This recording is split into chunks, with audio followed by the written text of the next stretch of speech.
Turning to the latest with the wildfires here at home, the huge plumes of smoke being generated by those fires has large areas of Canada under air quality alerts. The swath of red and gray stretching across the country paints that picture for you, with people in Alberta right through to Ontario and Quebec dealing with poor air quality. And it's expected to last through the weekend and possibly into next week.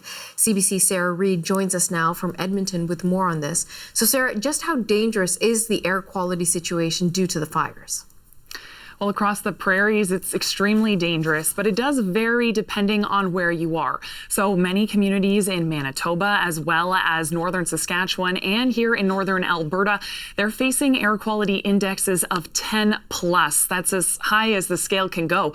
But experts say that also in other communities across the prairies, they're facing air quality indexes of 4 to 6, which is considered moderate, but it's also considered still quite dangerous. Now, the danger of that smoke can also depend on what's burning. So is it fires, forest fires rather, and it's just forest that's burning, or have some of those fires reached communities? And therefore, there's also particulates in that smoke that have come from burning structures, houses, or even cars. Now, experts are admitting that while we do know more about the short-term impacts of smoke on our health, and we can see that with some of those symptoms that you may experience, including a sore throat, headache, fatigue, there isn't actually a lot of research on the long-term impacts of repeated smoke exposure on our health.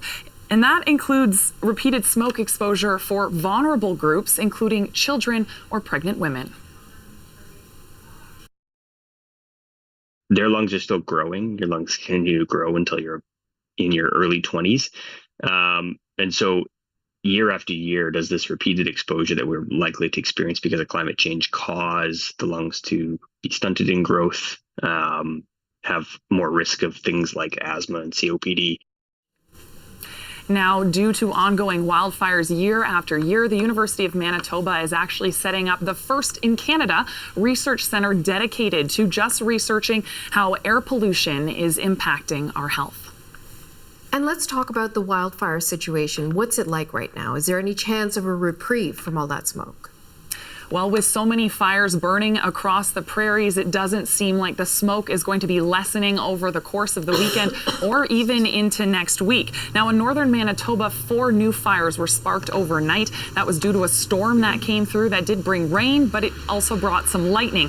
So in that province, 121 active fires are still burning, with 13 of those out of control. And in Manitoba, additional support has been brought in from firefighters from Australia as well as Mexico.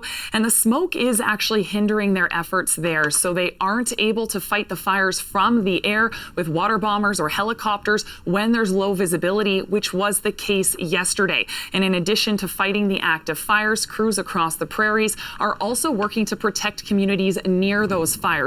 So that includes cutting down vegetation. That means creating fire guards around those communities to hopefully prevent the fires from entering them. But with warm weather expected for northern parts of the prairies, of course, across the weekend, it doesn't look like the situation is going to be getting much better. Okay, Sarah Reid in Edmonton. Thank you, Sarah.